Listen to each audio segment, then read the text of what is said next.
being a good storyteller or great storyteller with Selena Anduze. I have a great guest for us today. Oh my God, she is a blast.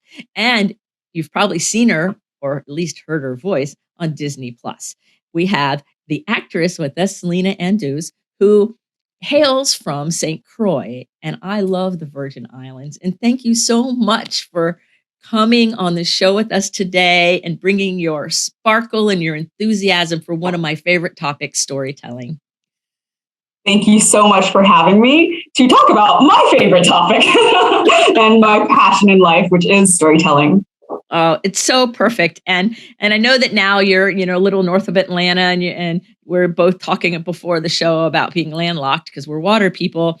But I also think that the flow of the water in our soul is kind of like how that creativity moves through. And so I think it's still there with us. So I have a question for you, a couple questions for you leading into the storytelling piece.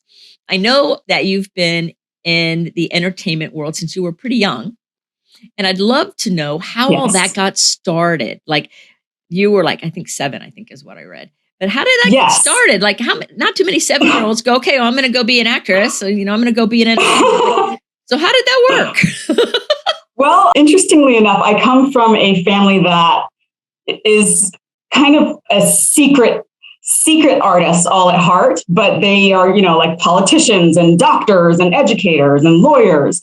And when I was really little, my older brother, he and I were thick as thieves, and we would create our own little musicals and our own little plays. And he's about 1.5 years older than me. And so when I was about like 3 or 4 and he was about 6 years old, 5 or 6, he would take something that we saw off a cartoon and he'd be like, let's go act it out for mom and dad. And we had these big curtains that separated like the kids' playroom from the living room. And voila, now we have a theater because we have these curtains. And so we kind of just had a blast. Just, we were TV kids, of, the latchkey kids of the 80s.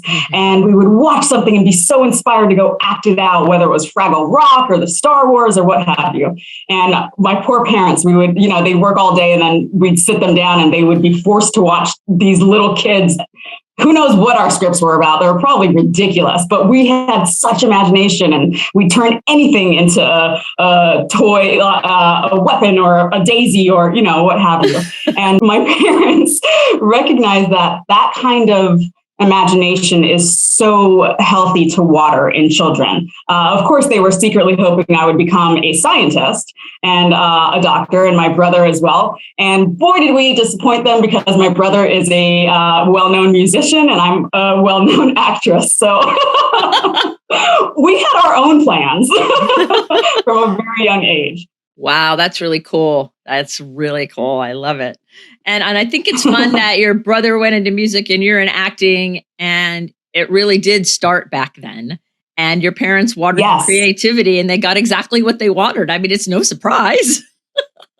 They did. I don't think they realized what they were in for, but yes. Oh my God, that's hysterical. I love it. So talk to us a little bit about the journey from starting acting that young and how it has led you to where you are now. Like, give us a little cliff note. Like, how did that work? Like, because you were in the Virgin Islands then, and so you had to get to the U.S. Right. And then, how did all that work? Because now, and you're working with Disney, so. Right. So it's really difficult when you are, on an island that not many people even know about to have a career in such a hard industry to begin with. And at a very young age, I knew it was what I wanted. I've known it probably since I came out of the womb. And I would just pester the crap out of my parents. And once I got a taste of being on stage at 7 years old, starring in Annie at the only like real amphitheater on the island, and having such big audiences night after night, I was hooked. And so after 2 years of me wearing down my parents, they recognized that they were going to have to talk to somebody professional who knew what they were doing. And my mom got me connected with a modeling agency. And they happened to have somebody on the island who would go between islands, between the three Virgin Islands, and train the young girls. And it just so happened that in my first year modeling, I was also singing and dancing, and they invited me to enter into this competition and amongst the islands. And in that competition, I ended up winning. And then I headed to New York. Oh my gosh, whole new ball game. So I was actually the youngest talent or youngest performing artist to ever go to the New York this specific talent competition. And I won as Miss US Virgin Islands at 9 years old. I love it. And so after that, I was seen by talent scouts, immediately signed by an agency. They wanted to put me on the Cosby Show and what have you. And my mom was like, oh my gosh, we're not going to live in the United States. We're going home. Like, what have we done here? We've created a monster. She doesn't want to leave New York. And so my mom said, you got one summer. That's it. And she was gracious enough to spend her whole summer in New York with me, dragging me around. You know, back then we didn't have cell phones. We'd get a call or something on the beeper, and she'd drag me all over Manhattan to different offices. And I ended up doing commercials and singing and dancing my little heart out in classes and trying to audition for Broadway. You name it, I went for it. And then at the end of the summer, my mom was like, time's up, we're going home. And that just broke my little heart to so many pieces. And so I went home. And then I feel like my whole life has been trying to get back to that, trying to get back to that feeling, always chasing my creative bliss that I had that one summer in New York.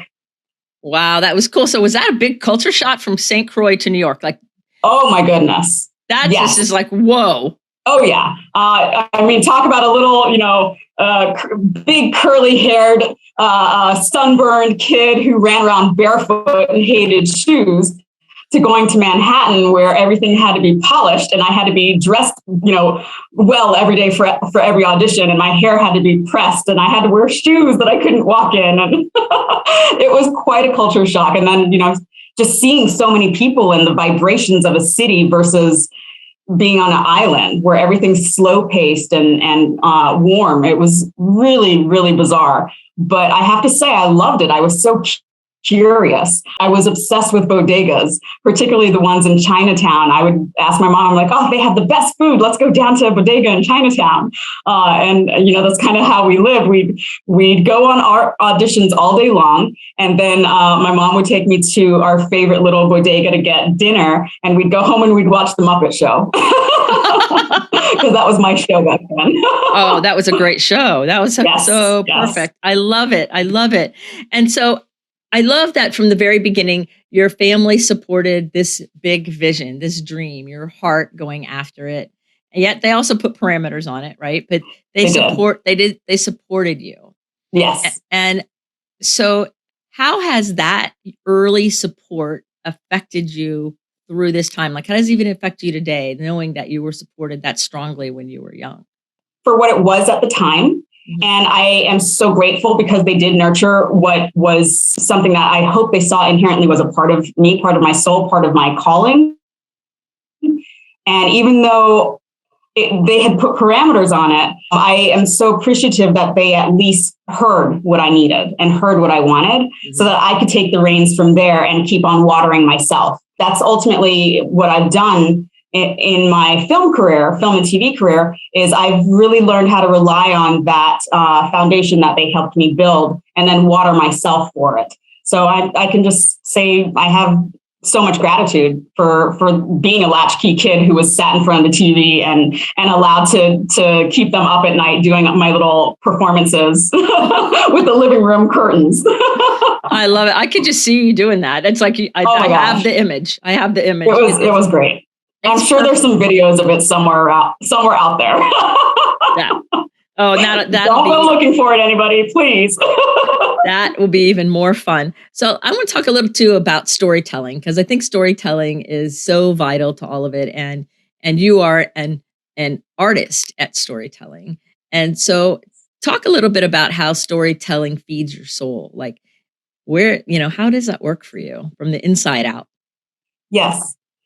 Ultimately, I feel like it is the most spectacular way that we as human beings communicate. It's how we connect. To me, it's really how you can change the heart, mind, and soul of someone who you feel is so alien to you and so different. We've had all this political turmoil going on, different sides of the aisle. And if we rely on storytelling to actually listen to each other, I feel like we'd end up recognizing that we're all human and we're all connected. And so my passion has always been there for using storytelling as my way to really connect to other people. I always felt like I was an old soul way beyond my years. I never quite fit in as a kid. I didn't fit in my family. I'm definitely the black sheep. And I always had that, carrying that with me of, oh, I don't fit in, I don't fit in. But what I did have was my passion to tell stories. And in doing so, I was able to captivate the attention of others, not in an attention-seeking way, but more in a, hey, this is something I would love to share. Mm-hmm. I'd love for you to listen and then tell me what you think. And it automatically creates this bridge between people, is what I've noticed. And I don't feel like that has an age limit. I don't feel like it has a race limit, whether, if someone is disabled with, let's say they couldn't see you or they couldn't hear you. There's always ways to tell stories as human beings. Right. And storytelling is like the oldest art form, right? Like, yes. And that's how information's transferred generation to generation, and in all the different ways, like the stories around campfires and the stories, in the family car on the vacation, or the stories, exactly. They're everywhere, and it's part of who we are. And it's funny when you said, well, funny, not funny, haha, but interesting, I guess is a better word, when you said that you were an old soul and didn't really fit in. All the people that I work with, including me, we're all, like, we call ourselves interrupters. Like we're the black sheeps of our family, because we came in with a soul calling to interrupt whatever the intergenerational trance was before us. Yes. And so we're doing a mighty service by stepping into who we are as storytellers, as that authentic being who's saying, hold on a minute here, that this intergenerational trauma, trance, whatever, and I'm taking a stand. I love that. And I, when I first went into TV and film, I was immediately told, oh, you're too old. You're too old to be entering this right now. No one, are you Hispanic or are you black? No one's going to really know. So no one's going to want to hire you, because you almost have to pick something that you are. And I said no to all of it. I said, there's no age limit on being a storyteller. There's no height limit. There is certainly no race limit.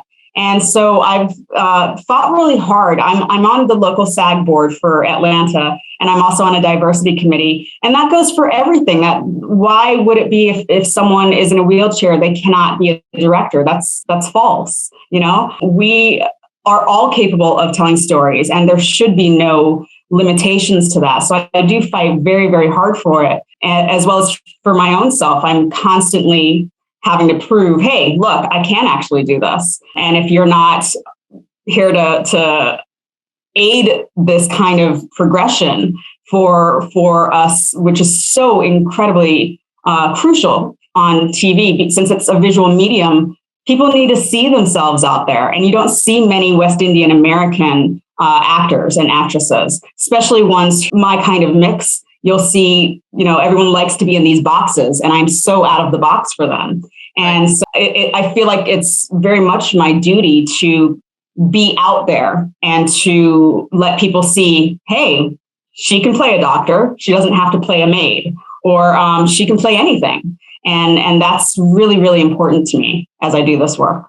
Right. I think that's really important too, because I remember when being down in St. Thomas for quite some time, and there are on the whole world, there's all these stereotypes, because I'm 4'11" and I'm blonde and I have blue eyes. Yeah. And so people think therefore that I guess I don't have any brain cells or something. I don't know. No. I have gotten so many different blonde jokes, and my dark haired friends go, I had a blonde moment. I said, watch it. Yeah. Things like that. And, I still laugh, but it's not funny. It's not funny. It's not funny underneath it, because it just shows that there's such pervasive cultural ignorance. Yes. And And I remember when my brother first moved to St. Thomas. You're going to love this story. We're from Florida, and he went down there to open a sail loft, and she wasn't there very long. And we were having a conversation, and he said, "It's so different there, different down here." I go, "Why?" He goes, "Because when you go into the grocery stores, you say good day to everybody. You say hello to everybody. And where in Florida, you didn't do that. You didn't dare, you know." Right. But in the islands, you acknowledged everybody and you said good day and all that, or they weren't going to talk to you until you acknowledged them. And Right. I said, but that's beautiful. That's beautiful. And he loved it. And then when he came back, he lived there for a while, a long time. And when he came back to the US, he goes, "Oh, this is all wrong." Like he so totally loved having that different kind of connection. Yes. And there is beauty in that culture. And Yes. I think anyway. And so I think there's beauty in all culture. But I love the island culture. I can't help it. I just do. Yeah. It's in my blood somewhere. So when you think about your acting career and you're like, you're a woman, you are representing in a powerful way diversity in all of its different ways. Right. Lots of different angles, which I think is so important and valuable. Yes. And so in all of that, what do you do to take care of you? Because this mission that you're on is a mighty one. Plus, you've got to add all your work, all of your roles and all the work you're doing for your craft. Those are two big callings. And so what do you do to take care of Selena? That is a fantastic question. Sorry, you see my dog's walking around behind me. Yeah, my dog is sleeping. So there's that. I have my dogs that I go on walks with every single day. I have to be in nature. I like to do grounding where you touch the earth barefoot. That's something that's really important to me because it helps me get back to just feeling connected. When you're an emotional athlete like I am, it's very easy to get lost in almost in the hurricane of the emotions that we are required to master. And sometimes you get a little carried away. If I'm researching and I'm trying to really pinpoint how to be a voice for a specific emotion and a specific role so that whoever watches it feels like I told their story and that I understood it. It can be hard to get back from that. So for me, I do a lot of grounding. I love to swim. I'm a water baby. I prefer the ocean, but we don't have ocean here. For me, it's nature. And for me, I work with different dog rescues, and it's just being with other, being in harmony with other things. And it may be don't talk to anybody for 3 days and just go hang out with the birds. I have an obscene amount of birds in my backyard. They all know I'm the place to go to for all my bird feeders. It's a little embarrassing, but that's how I reconnect and that's how I self-heal. Oh, that's beautiful. And I think nature is the most healing of all. And when I moved up here to North Carolina, when I moved up last spring, and I went in my backyard the first day, and there were these little chipmunks, and I'd not seen chipmunks live, and they were hopping around, and I'm like, "Oh my gosh, little chipmunk!" And I was like a little kid at Disney, like, "Oh my God, look!" And it's like I'm so connected to nature, especially when it's new. Yes. As well as the things that are so familiar to me. I'm like, wow, this is like really fun, Yeah. Like it brings us back to earth and grounds us. And I think that when we're gifted, we need to be grounded and we need to really work. Absolutely. Being more grounded. So how often or how do you connect with your intuition in your work? It's not a matter of a formula for how. I think it's something that I just naturally have always had. Mm-hmm. And it could be because I'm an empath. And so when I read something or when I connect to watching something, I feel it so profoundly. And I automatically know how to give it a voice. And then if it's something that I am not as familiar with, but I understand, that's when I try to craft that voice so that I'm making sure I do it justice. So I was also a professor for a while. I taught anatomy and physiology at vocational schools, and I love science. I know it's strange. You think of a creative, and then some of us are right-brained and left-brained. For me, science is a whole nother story to tell. I'd be acting out the red blood cells journey through the body. First it goes here to the spleen, and then it's doing so-and-so, and I'd give them names and being completely silly, and then everyone's acing the test. So for me, it's always finding that it's having the intuition to find what makes a story or any kind of information the most absorbable by another human being. That's what I've always been nurturing. Oh my word. I'm a science geek too. Yes. I'm sitting here going, oh my. I love it. I love it. I have had people who've said to me that if they don't cross over creativity and science, and I argue that point. And so now I have yet one more person. Yes, absolutely. I feel like they're so beautifully married, science and creativity. To me, they're in the same, arena. So yes, they complement each other. I agree with you. And I also think that's part of like cultural bias and cultural judgment that people don't realize. They've siloed themselves into these belief systems that aren't necessarily accurate.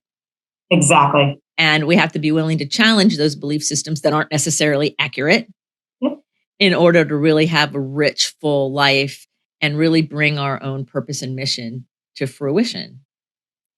Yes. And yes. And I'm just loving having this conversation with you. And so, okay. So now in every story, there's like the protagonist, and there's all the lessons, and there's a curve, and the hero's journey, and all of those things.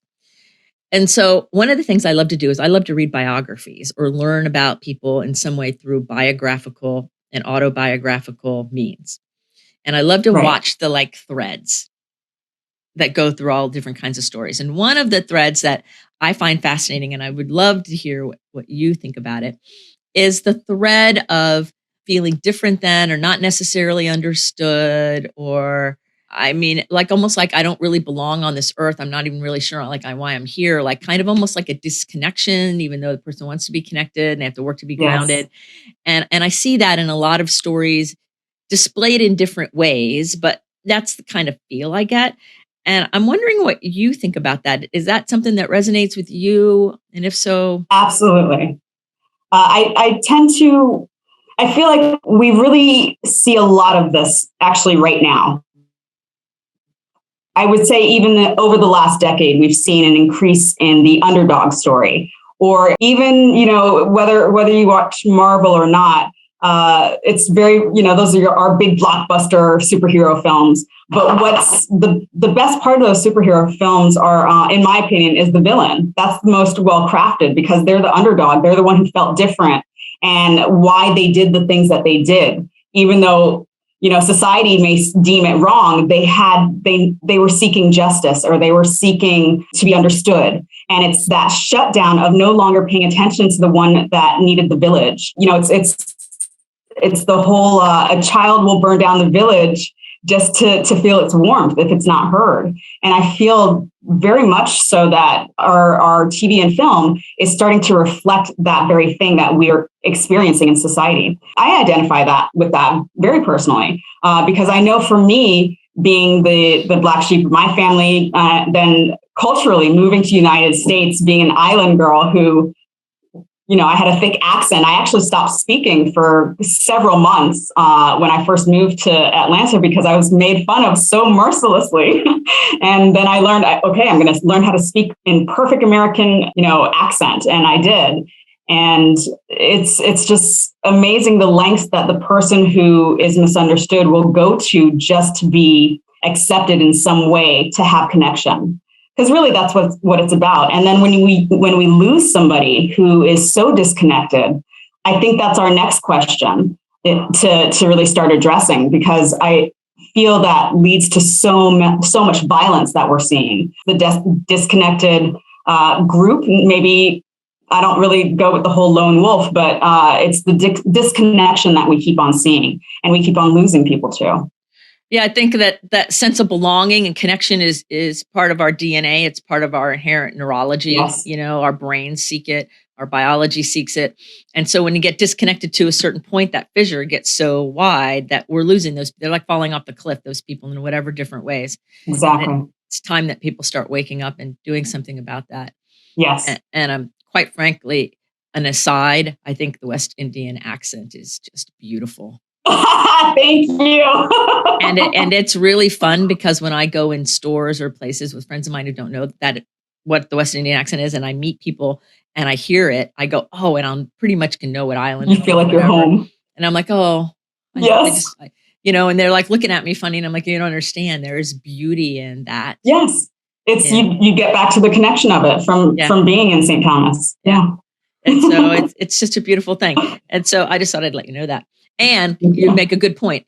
People will go to any lengths to belong and feel connected. Yes. And the villains in the stories go to any lengths that look villain. Right. They're just trying to be heard and understood and get along in the world somehow, some way. Exactly. Yeah. So what's it like being a Disney character? It is fantastic. Disney's been very good to me. I'm actually really, really proud to be a part of the Disney family because I feel like they are doing such a good job with bringing in more cultural diversity, more inclusion, both in front of and behind the camera. And they're doing everything that they can to be on the right side of history. So it's really exciting to be a part of that because for me as a storyteller and as a visual storyteller, I feel like it's like I have a sense of duty to make sure that I'm also being seen in a way that is not stereotypical. I'm being seen in a way that is positive and that is more of the norm and that is culturally educational to the rest of the world. So me being a Virgin Islander who's transplanted to Georgia, I'm an island girl with a Southern swirl, and I don't ever hide that about myself. I used to, and then I said, no, this is who I am. And for casting, I always let them know this is who I am. And Disney embraced it wholeheartedly. And, I'm so proud to be a part of a giant that does that. And what they're doing right now with all of their stories is really something special. Oh, that is so beautiful. So if you're listening to what Selena Anduze is talking about, you can check the show notes out for more of her biography and how to follow her on Instagram and everywhere. And of course, you can find her on Disney Plus because that's where she is.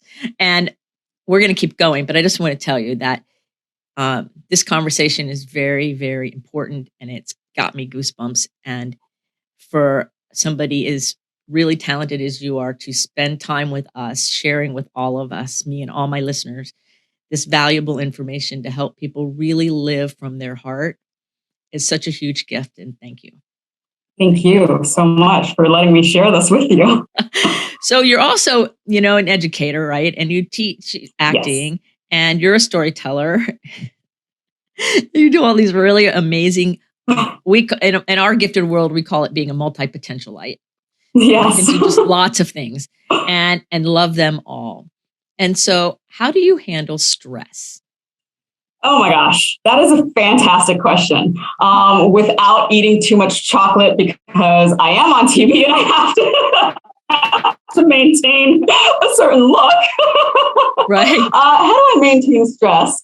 Okay, well, I do also watch obscene amounts of television, and I always write it off and say, well, it's my job. No, it's not. I mean, part of it's my job, but I kind of like to get lost in stories. I read books, I listen to music, I listen to podcasts.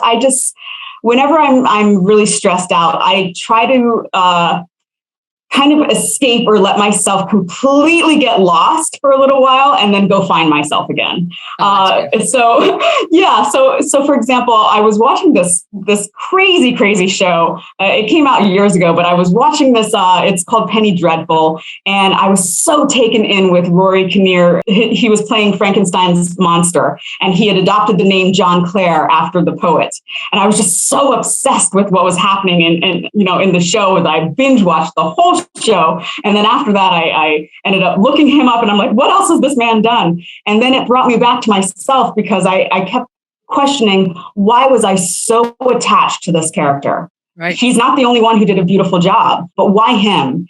And I recognize, oh wait, it's that story that resonates with me again. It's the person who didn't deserve to be cast out from the castle, and then did everything in his power to just have connection, including begging the man who made him to create him a mate.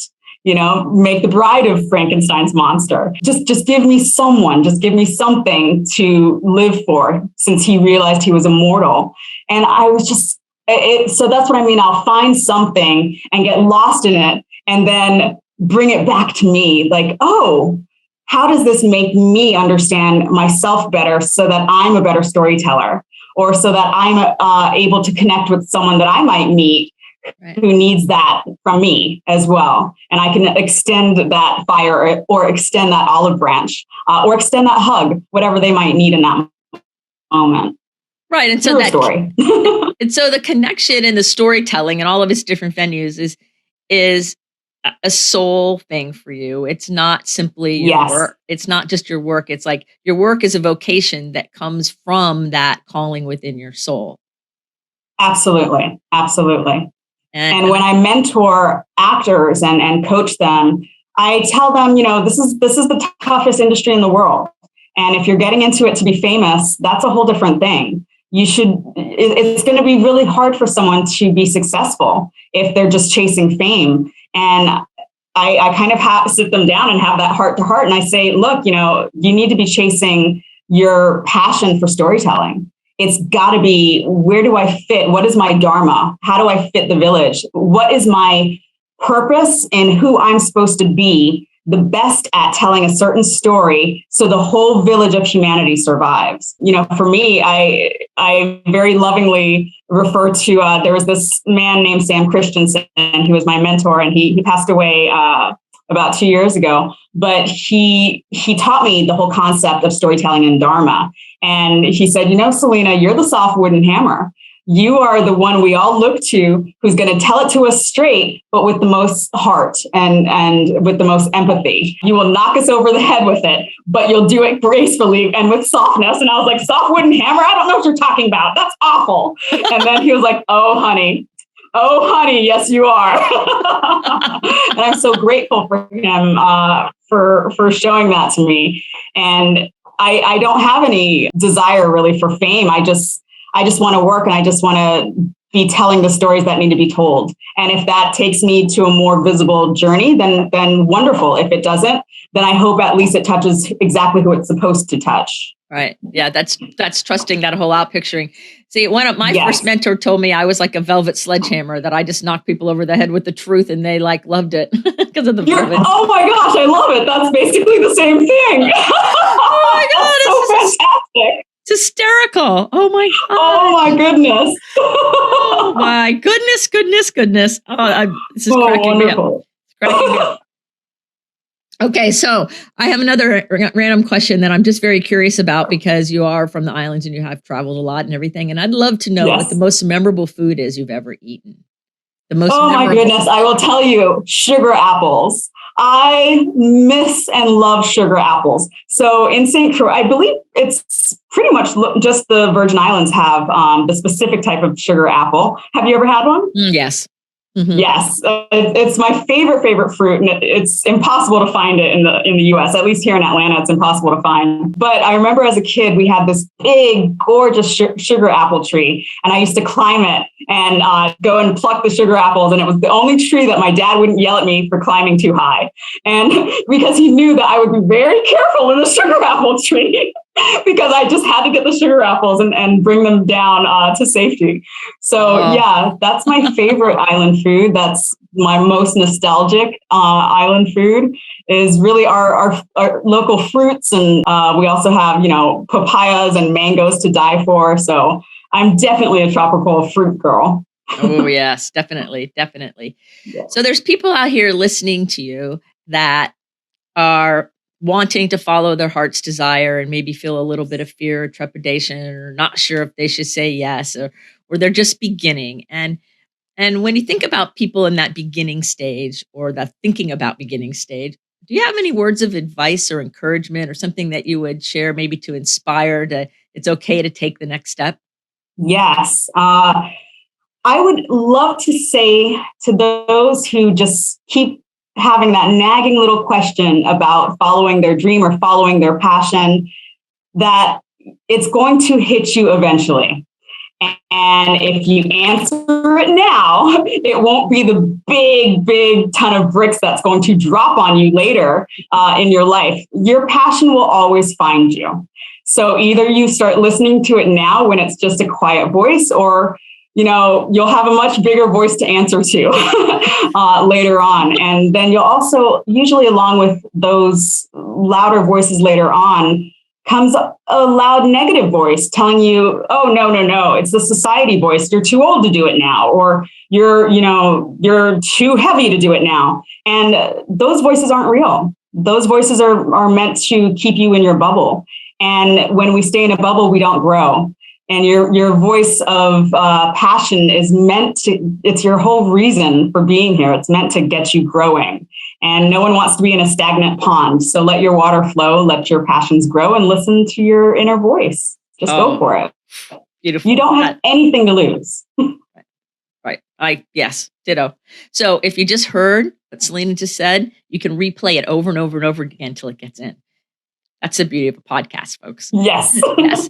So let's talk about being an empath for a moment, shall we? Sure. Because a lot of gifted people are very sensitive. There's the highly sensitive group, and there's the empaths and the intuition.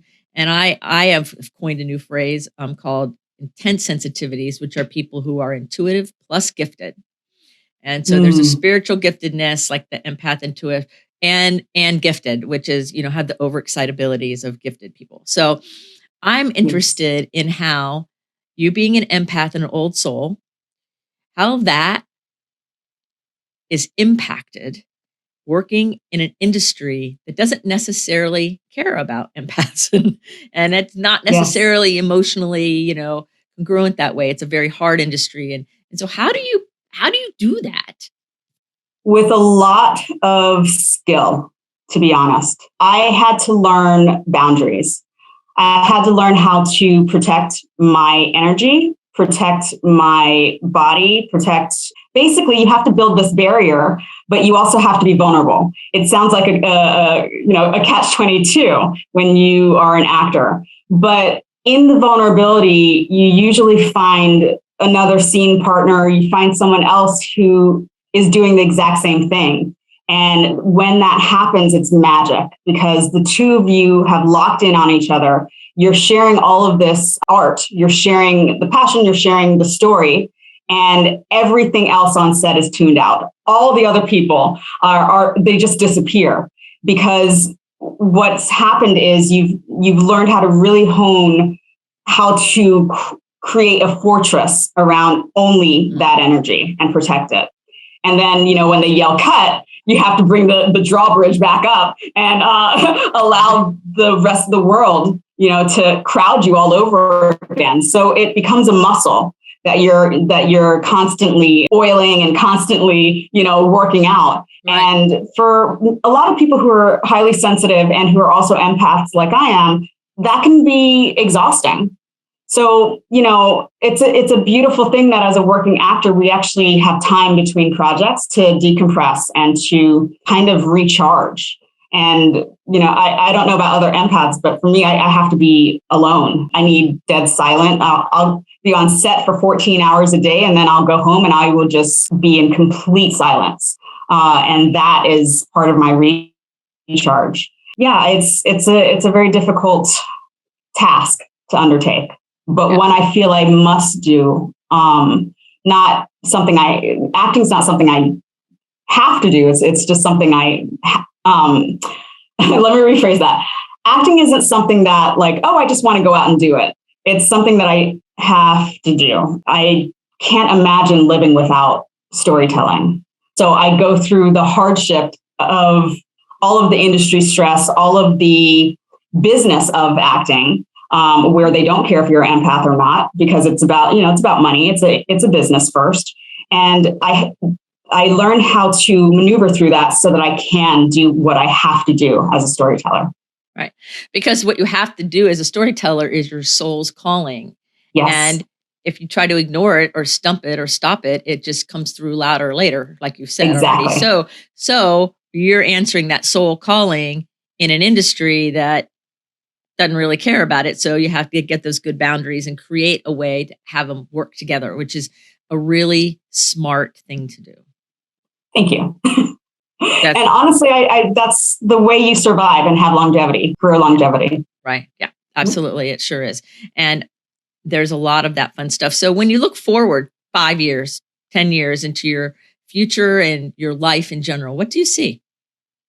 I see bigger, juicier, relevant parts where I am telling stories that I'm constantly learning all of these new shades of an emotion. We understand what happy is, we understand what anger is, but rage is a little bit different than just anger. So I'm really, really excited about everything I have ahead of me that I know is coming, where I get to really polish all of these beautiful little notes in between of the 6 core emotions of human beings, and get to deliver them in different characters and have people really connect to them as I age, hopefully gracefully, so that people of different generations, as I move into a new generation, that they could connect with me, or a new age set that they can connect with me. And younger folks can be like, oh, wow, when I'm her age, I want to do that kind of thing. So I'm really excited. And I hope, for me, I know I'll be doing this till the day I croak. So whatever comes. And if it's not going to be on screen, it'll be on stage, or it would be in workshops, helping people cultivate their own voices, their own master storyteller, and finding what lane to travel in as a master storyteller, so that everything's progressing in life and not remaining stagnant. Oh, that's beautiful. How do you see your work impacting humanity, our culture? I really hope that I can be a character out there, or an actress out there, that people feel, I got it. Oh, she gets it. I understand. She understands it entirely, how I felt when I went through that, because that's the whole point of storytelling. And for me, I feel more connected to the world when I can cultivate exactly that, where I can understand it and then maybe put it into words that you weren't able to express it in, so that you can say, oh, well, Selena got it. So you just go watch that movie and you'll know exactly what I meant. Or just go watch that TV show, because that character, that's me. And being able to have that, it's such a gift, profound responsibility. So that's what I'm excited about. Yeah. Oh, that's beautiful. That's totally beautiful. Now, but we're getting close to the end, because you've given us so much of your time so generously. But is there anything that you've been wanting to share about that was on your heart to share that I haven't asked about or brought up yet? Because there's so many fascinating things we could go on for days. Is there something that your heart wants to say? Well, I would just say if you can take one day this week to go out there and just either people watch or listen in, maybe even eavesdrop, feel a little bit naughty about it, and eavesdrop on a conversation from people that you would have no connection to, complete strangers, and make sure you're wearing your mask so that you're safe, but go and eavesdrop on strangers, and then you'll see that they're really not so different, and that there is connection, and that there is love, and that we are actually all a part of humanity's story. Yes, that we are all connected. We're all one. Mm-hmm. It's totally true. Excellent. Beautiful. All right. So I have one final question for you. You ready? Yes. Go for it. We're going to create a billboard that the entire world is going to see with your message on it. What's that message on that billboard? Oh, wow. That's one heck of a question. I love it. Boy, what would I want to say? There's no such thing as alien. There's only empathic resonance. Look it up and embrace it. Perfect. Perfect. Perfect. When I was in high school, I was sure I was an alien because nobody got it. Yeah. Yep. No such thing as aliens. That's perfect. Well, everybody, you've heard an amazing conversation with myself, And Selena Anduze, I tell you, she's something. You're something. Thank you so much for being here. And I want to remind everybody that Selena's information's in the show notes. Follow her on Instagram. Go hunt her down. Follow her work. And give her some love on Instagram. Let her know you heard her here on Someone Gets Me. So thank you, Selena, for being on the show with me today and sharing so openly and authentically and personally, because I really think that what you've had to share not only is impactful and important, but inspiring for those people who secretly, or for all of us, but especially the people who aren't really sure what to do. So I really appreciate your time. Thank you so much for having me. All right. Remember, everybody, put your face to the sun so the shadows fall behind you, because you're a rock star. You're here on purpose with a purpose. So go out there and let your beautiful light shine. And until the next episode of Someone Gets Me, be well.